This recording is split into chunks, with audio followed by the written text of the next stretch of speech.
ومن احسن قولا ممن دعا الى الله وعمل صالحا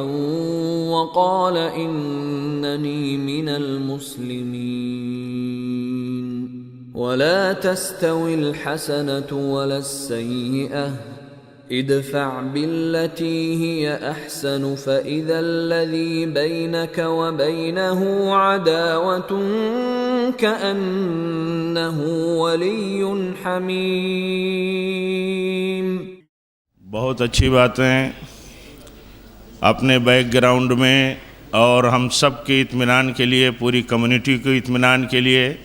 اور بہت ساری غلط فہمیوں کے حوالے سے جو اے ٹی ایس اور پولیس ڈپارٹمنٹ کے تعلق سے ہوتی ہیں، ان کے تعلق سے بڑی کارآمد اور مفید باتیں آپ نے کی ہیں۔ مجھے آپ کی آخری باتوں پر ایک اہم بات یاد آئی، اس لیے میں 1 منٹ کے لیے آپ کے بیچ میں حاضر ہوا ہوں۔ خاص طور پر اپنے مہمان اے ٹی ایس کے اسسٹنٹ پولیس کمشنر سے میں یہ کہنا چاہتا ہوں، جو ابھی آپ نے یہ بات کہی ہے۔ کافی دنوں پہلے جب ہمارے ہاں سی پی صاحب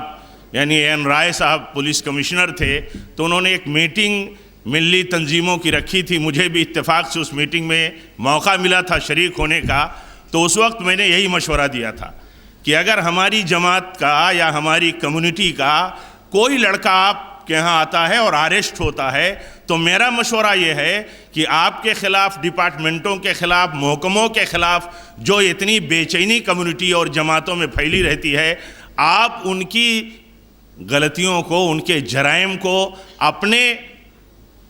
دلائل کے ساتھ، جو کچھ آپ کے پاس ثبوت موجود ہیں، اگر آپ انہیں پیش کر دیں گے تو بہت ساری شکایتیں اور بہت ساری بے چینیاں ان کی دور ہو جائیں گی۔ آپ نے جو بات کہی ہے ابھی، ہم اس کا دل کی گہرائیوں سے اسی سٹیج سے خیر مقدم کرتے ہیں۔ اور آپ نے ایک بات جو یہ کہی، میں اس کی بھی وضاحت کر دوں کہ یہ پروپیگنڈا ہے جو اہل حدیثوں کے خلاف ہمیشہ ڈپارٹمنٹوں میں اور اسی طرح محکموں میں کیا جاتا ہے۔ یہ مسلمانوں کی اور ہر دھرم کی، ہر کمیونٹی کی مختلف سیکٹ کے اندر جو بٹوارے ہیں، تقسیمیں، ان کی آپس کی دشمنیاں ہیں، جس کو جہاں موقع ملتا ہے شکایتیں، جھوٹی باتیں کرتا رہتا ہے۔ چونکہ اہل حدیث مسلم کمیونٹی میں کمزور لوگ ہیں اور ان کے دشمن بھی بہت ساری بنیادوں پر بہت ہیں، جو غلط لوگ ہیں وہ شکایتیں کرتے رہتے ہیں۔ لیکن الحمدللہ ہم نے اپنے تجربے میں یہ جماعت کی ذمہ داری کے اس پیریڈ میں 12-13 سالوں کے بیچ میں دیکھا ہے کہ غلطیاں تو ہر ڈپارٹمنٹ میں ہوتی ہیں، ہر جگہ ہوتی ہیں، یہاں بھی غلطیاں ہوئی ہیں۔ پولیس اور ڈپارٹمنٹ جب غلطیاں کرتا ہے تو اسے جا کر کے عدالت کے فیصلوں میں شرمندگی اٹھانی پڑتی ہے۔ لیکن الحمدللہ ڈپارٹمنٹ میں بڑے آفیسروں کے ہاں اہل حدیث کے نام سے اور جماعت کے نام سے کوئی غلط فہمی نہیں ہے۔ اور اگر ایسا ہوتا تو آپ دیکھتے ہیں کہ جس طرح امن اور جس طرح بہتر صورتحال اور جس طرح تفاہم کے ساتھ، جس طرح سمجھداری کے ساتھ سماج میں جماعت اور ہماری جماعت کے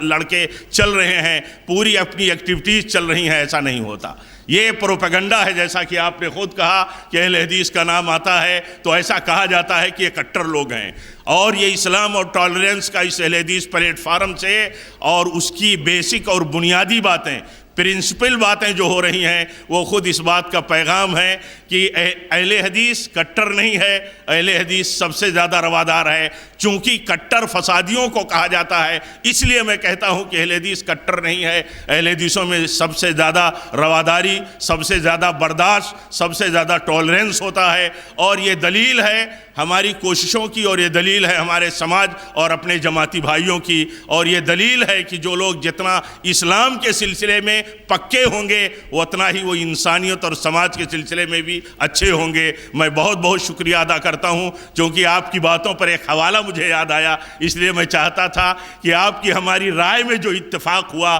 کاش یہی چیز آگے بڑھتی۔ ہمارے کسی بھی سماج اور کسی بھی سوسائٹی کا اگر کوئی بھی شخص اریسٹ ہوتا ہے اور ان کے بڑوں کو بٹھا کر کے اگر ہمارے ڈپارٹمنٹ کے آفیسران بتا دے کہ دیکھیں ان کے اریسٹ کرنے کے پیچھے بیک گراؤنڈ یہ ہے، دلائل یہ ہیں، تو یہ بے چینی جو ڈپارٹمنٹ اور پولیس محکمے کے تعلق سے پھیلی ہوتی ہے، اور آج ضرورت ہے، حکومت بھی ہماری چاہتی ہے کہ جو غلط فہمیاں ہیں وہ دور کی جائیں، ڈپارٹمنٹ کے لوگ پبلک میں جا کر کے ان سے میٹنگیں کریں اور ان کو کنونس کریں، تو اس سے بہت بڑا فائدہ ہوگا۔ بہت بہت شکریہ اگر اس طرح کے ڈپارٹمنٹ کی طرف سے کوششیں آگے بڑھانے کی ترتیب ہے۔